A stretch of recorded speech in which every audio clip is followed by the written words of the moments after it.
Praise the lord. ఎడారిలో సెలయేరులోని ఏదనపు మాట. నీ దేవుడు నీకు బలము కలుగా నియమించి ఉన్నాడు. ఆమేన్.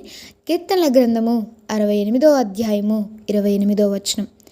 మన జీవితంలో ప్రతిదీ స్పష్టంగా తగినంత తీవ్రతతో జరిగేలా దేవుడు మన వ్యక్తిత్వాలకి బలాన్ని ప్రసాదిస్తాడు. మన అంతరంగాలు దేవుని ఆత్మ శక్తి వలన బలపడతాయి. ఇది ఉడిగిపోయే శక్తి కాదు. ఎంత వాడుకున్నా తరగని పెద్ద మొత్తాలలో మన శక్తి సమకూడుతుంది. నీ రోజులు ఎలాగో నీ బలము అలాగే అభివృద్ధి చెందుతూ ఉంటుంది.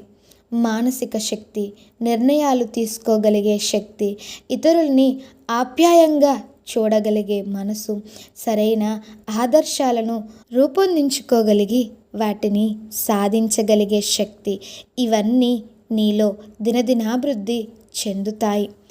నేను సాగిపోవడానికి దేవుడే నాకు శక్తి.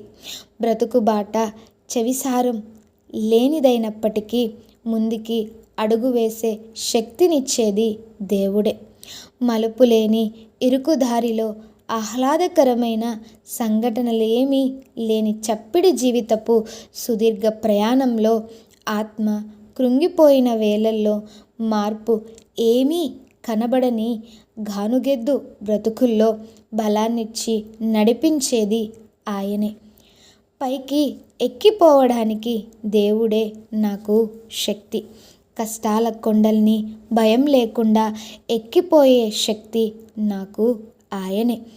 క్రిందికి దిగి వెళ్ళడానికి దేవుడే నాకు శక్తి.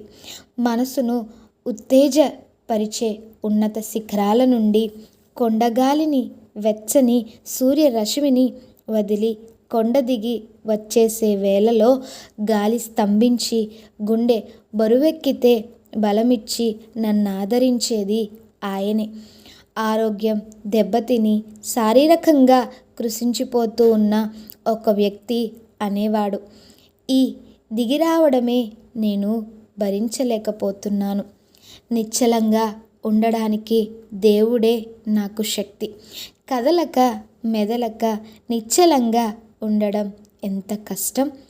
పనేమీ లేక నిజస్థంగా ఉండే సమయాల్లో మనం ఒకరితో ఒకరం చెప్పుకుంటాం కదా, అబ్బా చేయడానికి ఏదన్నా పని ఉంటే ఎంత బావుణ్ణు. చిన్నపిల్లవాడికి జబ్బు చేస్తే తల్లి వైద్యం తెలియక నిస్సహాయంగా నిలబడిపోవలసిన స్థితి ఎంత దయనీయంగా ఉంటుంది. ఆమెకి అది అగ్ని పరీక్షే కదా. అయితే ఏం చెయ్యకుండా కూర్చుని ఎదురు చూడడానికి ఎంతో శక్తి అవసరం. దేవుడే మన శక్తి. దేవునిలోనే మన అవసరాలకు చాలినంత శక్తి ఉంది. దేవుడు చాలు. ఈ కొద్ది మాటలు దేవుడు మీ నా వెనికిల్లో దీవించునుగాక. ఆమెన్. దేవుడు మిమ్మల్ని దీవించి ఆశీర్వదించునుగాక.